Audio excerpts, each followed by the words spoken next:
आपके अवचेतन मन की शक्ति अध्याय 2 का वीडियो नंबर 2। सुझाव की ज़बरदस्त शक्ति।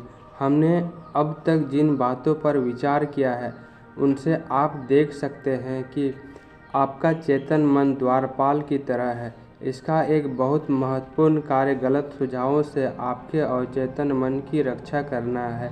यह इसलिए महत्वपूर्ण है क्योंकि यह मस्तिष्क के एक मूलभूत नियम पर आधारित है। आपका अवचेतन मन सुझाव के प्रति बेहद संवेदनशील है। जैसा आप जानते हैं, आपका अवचेतन मन तुलना या विरोध नहीं कर सकता है, यह तर्क वितर्क नहीं कर सकता है और खुद कुछ नहीं सोच सकता है। ये सभी काम चेतन मन के हैं। अवचेतन मन तो बस चेतन मन द्वारा इस पर छोड़ी गई छापों पर प्रतिक्रिया करता है। यह कार्य की अलग अलग दिशाओं में से किसी एक को नहीं चुन सकता। इसे तो जो दिया जाता है यह उसे ले लेता है। सुझाव में बहुत शक्ति होती है। कल्पना करें कि आप किसी ऐसे जहाज पर हैं जो थोड़ा हिल रहा है। आप एक भयभीत सहयात्री के पास जाकर कहते हैं, आपकी हालत अच्छी नहीं दिख रही है, आपका चेहरा बिल्कुल हरा लग रहा है। मुझे लगता है कि आपको समुद्री यात्रा में होने वाली मतली हो सकती है। क्या मैं आपको केबिन तक पहुंचा दूं? यात्री का चेहरा पीला पड़ जाता है। अपने मतली के बारे में जो सुझाव अभी अभी दिया है वह उसके खुद के डर और आशंका से मेल खाता है। वह आपकी मदद लेकर डेक से नीचे अपने केबिन में पहुंच जाती है। वहां पहुंचने पर आपका नकारात्मक सुझाव, जिसे उसने सही मान लिया था, सच हो जाता है। उसी सुझाव पर भिन्न प्रतिक्रिया। यह समझना बहुत ज़रूरी है कि एक ही सुझाव पर अलग अलग लोग अलग अलग तरीके से प्रतिक्रिया करेंगे। ऐसा इसलिए है क्योंकि उनके विश्वास या अवचेतन की कंडीशनिंग अलग अलग होती है। मान लें सहयात्री के बजाय आप किसी जहाजी के पास जाकर कहते हैं, हेलो, आपकी हालत ठीक नहीं दिख रही है, कहीं आपको समुद्री यात्रा के कारण मतली तो नहीं आने वाली है।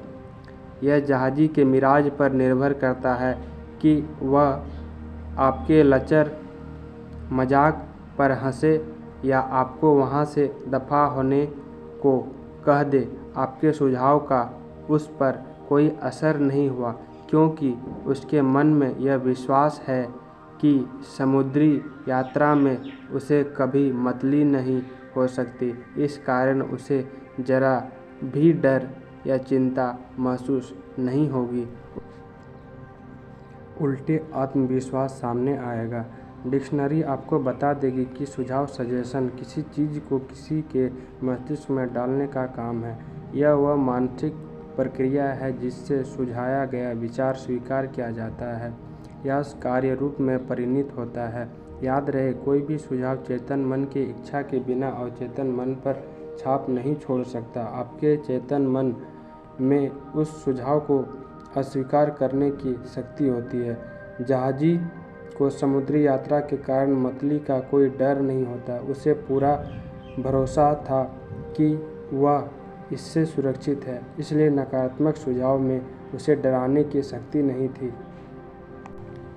लेकिन आपकी सहयात्री पहले से ही बीमार होने के बारे में चिंतित थी, इसलिए आपके सुझाव के अनुरूप परिस्थितियां बन गई। हम सबके अपने अंदरूनी डर, मान्यताएं, राय होती है। ये अंदरूनी मान्यताएं हमारे जीवन को नियंत्रित करती है। सुझाव में स्वयं की कोई शक्ति नहीं होती है। इसकी शक्ति तो इस बात से उत्पन्न होती है कि आप इसे मानसिक रूप से स्वीकार कर लेते हैं। सिर्फ तभी आपकी अवचेतन शक्तियाँ सुझाव की प्रकृति के अनुरूप काम करती है। उसने अपना हाथ कैसे गंवाया। कई सालों से मैं कैक्सटन हॉल में लंदन ट्रूथ फोरम में नियमित रूप से भाषण दे रहा हूँ, जिसे मैंने कुछ साल पहले स्थापित किया था। इसकी निदेशक डॉक्टर इवलिन फ्लिट ने मुझे एक आदमी के बारे में बताया जिसकी छोटी बेटी को रियूमेटॉइड आर्थराइटिस और दर्दनाक चर्मरोग सोरायसिस था। कई जगह इलाज हुआ, लेकिन डॉक्टरों कि तमाम कोशिशों के बाद भी कोई फ़ायदा नहीं हुआ। वह आदमी हताश हो गया। वह खुद से और अपने दोस्तों से बार बार कहता था, अपनी बेटी को भली चंगी देखने के लिए मैं अपना दाहिना हाथ देने को भी तैयार हूँ।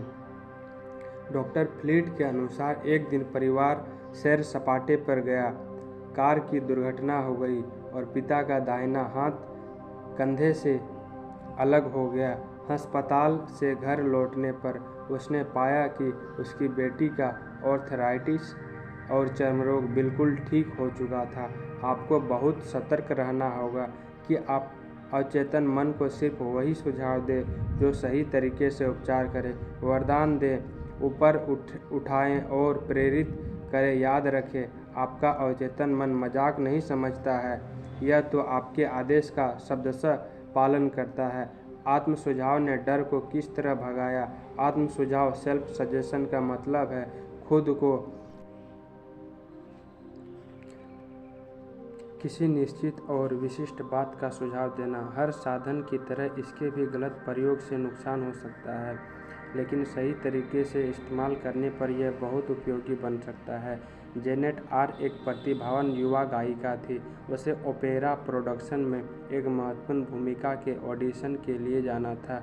वह ऑडिशन के लिए बेताब तो थी, लेकिन आशंकित भी थी। पहले भी 3 बार उसने निर्देशकों के सामने ऑडिशन दिया था, लेकिन बुरी तरह असफल हो गई थी। कारण असफल होने का डर था। उसकी आवाज़ अच्छी थी, लेकिन वह खुद से कहती रहती थी, जब गाने का वक्त आएगा तो मैं बुरा गाऊंगी, मुझे वह भूमिका कभी नहीं मिलेगी, वे मुझे पसंद नहीं करेंगे, वे सोचेंगे कि मैंने कोशिश करने की हिम्मत भी कैसे की। मैं ऑडिशन देने तो जाऊंगी, लेकिन मैं जानती हूँ कि मैं असफल हो जाऊंगी। उसके अवचेतन मन ने इन नकारात्मक आत्म सुझावों को आग्रह मान लिया या उन्हें सच साबित करने में जुट गया और उन्हें परिस्थितियों में बदल दिया। कारण अनचाहा आत्म सुझाव था, उसका डर हकीकत में बदल गया और उसके विचार सच हो गए। यह युवा गायिका आखिरकार अपने नकारात्मक आत्म सुझावों से उबरने में सफल हुई। उसने सकारात्मक आत्म सुझावों के माध्यम से उनका विरोध करके यह काम किया। हर दिन 3 बार वह एक शांत कमरे में अकेले जाती थी। वह एक कुर्सी पर आराम से बैठ जाती थी, अपने शरीर को ढीला छोड़ देती थी और आंखें बंद कर लेती थी। वह अपने मस्तिष्क के शरीर को यथासंभव स्थिर कर लेती थी। शारीरिक निष्क्रियता मानसिक निष्क्रियता को प्रेरित करती थी है और मस्तिष्क को सुझाव के प्रति अधिक ग्रहणशील बना देती है। डर के सुझाव का प्रतिकार करने के लिए वह खुद से बार बार कहती थी, मैं बहुत अच्छी गाती हूँ, मैं शांत, संतुलित और विश्वासी हूँ। हर बार वह इस कथन को धीरे धीरे, शांति से और भावना के साथ 5 से 10 बार दोहराती थी। वह दिन में 3 बार यह काम करती थी और एक बार रात को सोने से ठीक पहले। 1 सप्ताह बाद वह बहुत शांत और आत्मविश्वासी हो गई। जब निर्णायक दिन आया तो उसने बहुत बढ़िया ऑडिशन दिया और उसे भूमिका मिल गई। उसकी याद कैसे लौटी? 75 साल की एक महिला को हमेशा से अपनी याददाश्त पर गर्व था। हालांकि बाकी सबकी तरह वह भी कभी कभार चीज़ें भूल जाती थी, लेकिन वह इस तरफ ध्यान नहीं देती थी। बहरहाल जब उसकी उम्र बढ़ी तो वह भूलने के मौक़ों पर ध्यान देने लगी और उनके चेहरे में चिंता करने लगी। जब भी वह कोई चीज़ भूल जाती थी तो हर बार खुद से कहती थी, बुढ़ापे के कारण मेरी याददाश्त कमज़ोर होती जा रही है। इस नकारात्मक आत्म सुझाव के कारण वह और ज़्यादा नाम था, घटनाएं भूलने लगी। वह हताश हो गई। सौभाग्य से उसे यह एहसास हो गया कि वह खुद को किस तरह नुकसान पहुंचा रही है। उसने इस प्रक्रिया को उलटने का संकल्प किया।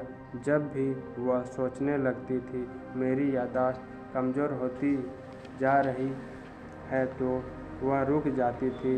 यही नहीं, वह जानबूझकर इस प्रक्रिया को उलट देती थी। दिन में कई बार वह सकारात्मक आत्म-सुझाव का अभ्यास करती थी। वह खुद से कहती थी, आज से मेरी याददाश्त हर तरह से सुधर रही है। मुझे जो भी याद रखना चाहिए वह मुझे हर पल, हर जगह हमेशा याद रहेगा। मुझे घटनाएं स्पष्टता से याद रहेगी। मैं जो भी याद करना चाहूँगी वह मुझे तत्काल याद आ जाएगा। मुझ में हर दिन तेज़ी से सुधार हो रहा है। बहुत जल्दी मेरी याददाश्त पहले से बहुत अच्छी हो जाएगी। 3 हफ्ते बाद उसकी याददाश्त सामान्य हो गई। उसने किस तरह बुरे स्वभाव पर काबू पाया। एक व्यक्ति मेरे पास परामर्श लेने आया। उसका वैवाहिक जीवन और करियर दोनों ही गंभीर संकट में थे।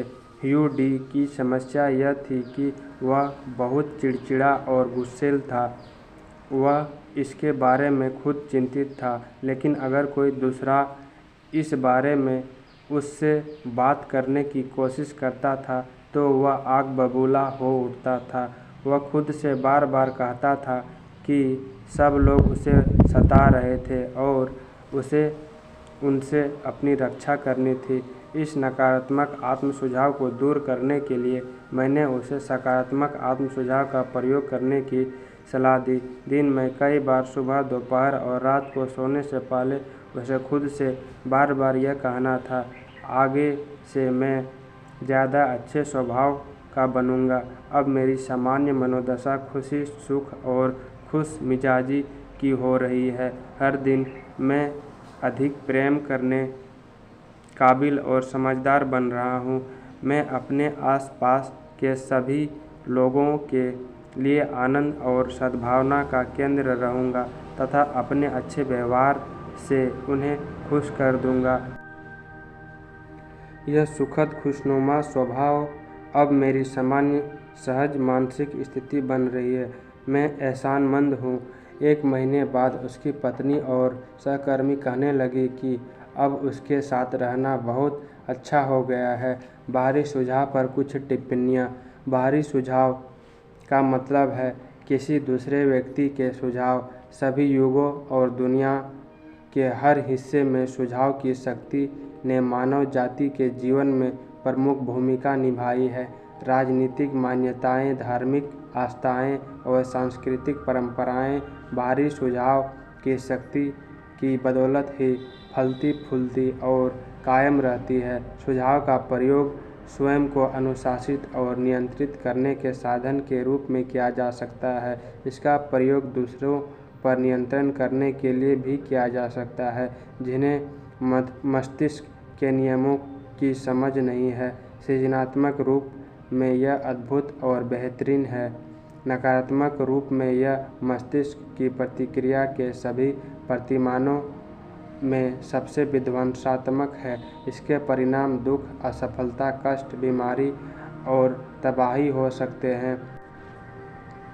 क्या आपने इनमें से किसी को स्वीकार किया है? पैदा होने के बाद से हम पर नकारात्मक सुझावों की बमबारी होने लगती है, चूँकि हम यह नहीं जानते हैं कि उनका विरोध कैसे किया जाए, इसलिए अचेतन रूप से हम उन्हें स्वीकार कर लेते हैं और अपने अनुभवों में बदल लेते हैं। नकारात्मक सुझावों के कुछ उदाहरण हैं। तुम कुछ नहीं कर सकते, तुम कभी कुछ नहीं बन पाओगे, तुम्हें ऐसा नहीं करना चाहिए, तुम असफल हो जाओगे, तुम्हारी सफलता की बिल्कुल संभावना नहीं है, तुम बिल्कुल गलत हो, इससे कोई फ़ायदा नहीं होगा। महत्वपूर्ण यह नहीं है कि तुम क्या जानते हो, महत्वपूर्ण तो यह है कि तुम किसे जानते हो। दुनिया रसातल को जा रही है, क्या फ़ायदा, किसी को कोई फ़र्क नहीं पड़ता। इतनी ज़्यादा कोशिश करने से कोई फ़ायदा नहीं है। तुम्हारी उम्र अब ज़्यादा हो चुकी है, स्थितियाँ बिगड़ती जा रही है, ज़िंदगी मशीनी चक्कर बनकर रह गई है।